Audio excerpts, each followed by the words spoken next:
Good morning guys! Tayo po ay nagluluto ngayon ng sinigang na bangus. Yan. Bakit po yan lang ang ating niluto? Kasi hindi naman po marami ang kakain. So dalawa lang naman kaming kakain para mamaya iba naman, hindi puro sinigang. Para po hindi nakakasawa. Kasi pagka puro sinigang sa umaga, sa tanghali, sa gabi, nakakasawa. So, balikan po natin guys yung ating sinigang na bangus. Tikman natin yung sabaw.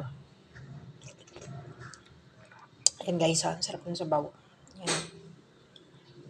Yan pong sinigang na bangus na yan guys. Yan po ay bangus na ipinagawa ko na doon sa talipapa. Pagkatapos po,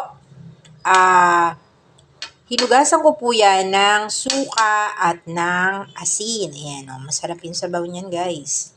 Ginamit ko po dyan ay sinigang sa miso. Tapos nilagyan ko lang po yan ng sibuyas. Nasa ilalim po yung sibuyas niyan. Kamatis at luya. Yan, meron po yan guys luya. Para po pampatay ng lansa. Pagkatapos po noon, pinakuluan na po natin yan. Ngayon, nung maluto na po yung sibuyas at bawang, sibuyas at kamatis. Wala pong bawang yan guys. Sibuyas, kamatis. Tapos, nilagyan na po natin yan ng tubig. Nung yan po ay kumulo na, nilagay ko na rin po dyan yung okra. Tapos, after po nating mailagay yung okra, nung malambot na po yung okra, nilagyan na po natin yan ng pampaasim. Yun.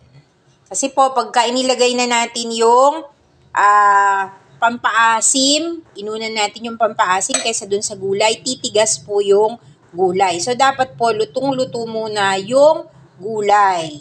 Tsaka lang natin lalagyan ng pampaasim.